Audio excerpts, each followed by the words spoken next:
In today's video, I am painting my very first dungeon tiles, and along the way I'll be showing you several different styles and techniques that completely change how these pieces read on the table. Some are fast, some a bit more deliberate, but all of them rely more on paint than sculpted detail. Just smart use of color, light and texture.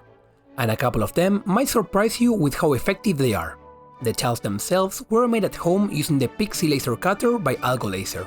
Since, I'll be honest, I am not much of a crafter, and this isn't about perfect builds or elaborate construction. My focus is helping painters get better results, feel more confident experimenting and realizing how far a technique alone can take you, even on something as flat and unassuming as this. So let's break it down step by step. I want to show you just how easy it is to create a sense of three-dimensionality on what is otherwise a completely flat surface. For this and for all the styles I'll be showing you, I'll be using simple dollar store acrylic paints, because I know that big projects like this can consume a lot of paint and get expensive very quickly if you rely only on model paints. So, starting over my black primer, I base coated the stones in a mid-gray, and to avoid staining the recesses, I simply tilt my brush sideways, making it physically impossible for the bristles to reach into those gaps, as long as the paint isn't over thin and flowing out of control. Next, I use a pair of lighter tones to pick out the top half or roughly the top third of each brick, to start building the illusion of light. I then repeat the exact same step, but this time in a smaller area, using an even brighter color and a smaller brush. If you look at it from up close, you'll notice that there is nothing precise about this at all, and it is actually quite sloppy.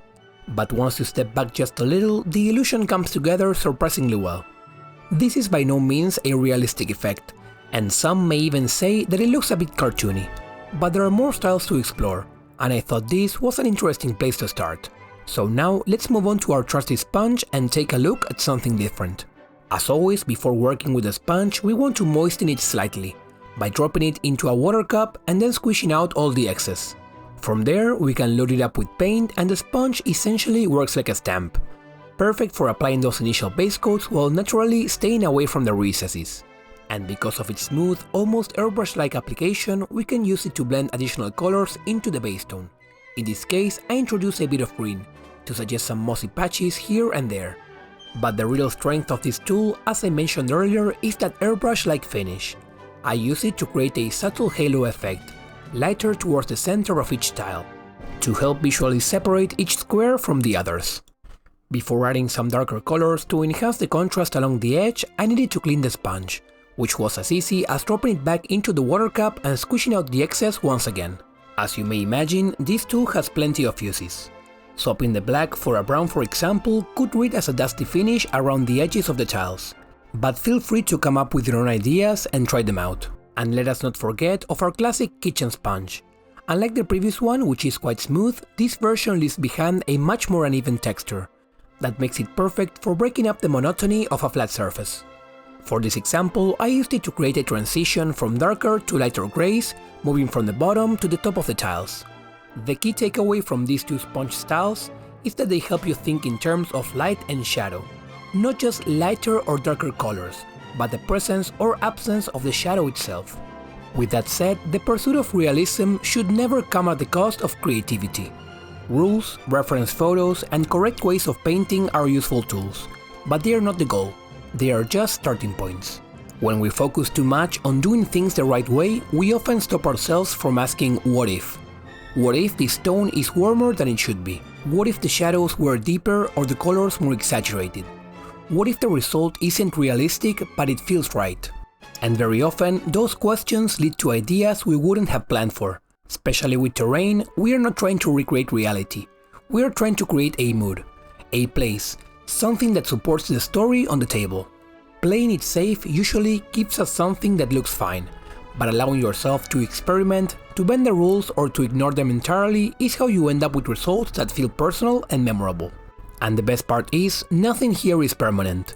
Paint can be painted over, mistakes can be reworked, and every experiment, successful or not, teaches you something you wouldn't learn by staying in your comfort zone.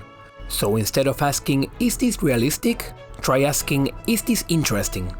Because creativity doesn't grow from perfect references, it grows from curiosity, confidence, and the willingness to try something just to see what happens.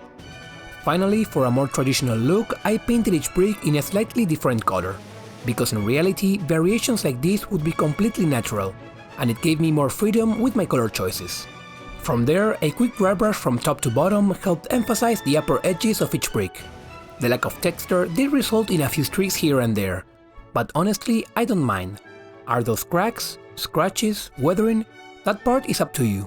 Don't let mistakes stay mistakes. Sometimes they are just happy accidents, as someone once said. Especially when you're starting out, it's easy to feel like every slip of the brush means you've done something wrong, but most of the time it just means you've done something, and that's already more valuable than playing it safe. Mistakes are proof that you're experimenting, that you are pushing past your comfort zone and that you're actually learning instead of just repeating the same safe steps. Instead of immediately trying to fix everything, take a moment to see where it leads. You might find a new effect, a new style, or simply gain the confidence to keep going without fear of getting it wrong. And never stop combining techniques and experimenting. Just because something hasn't been done before doesn't mean it shouldn't be tried. If you think two ideas are cool, there is no reason not to see what happens when you put them together. And if things clash a little, well, there's nothing a good wash can't help pull together. I hope this project showed you that you don't need perfect plans to create something interesting.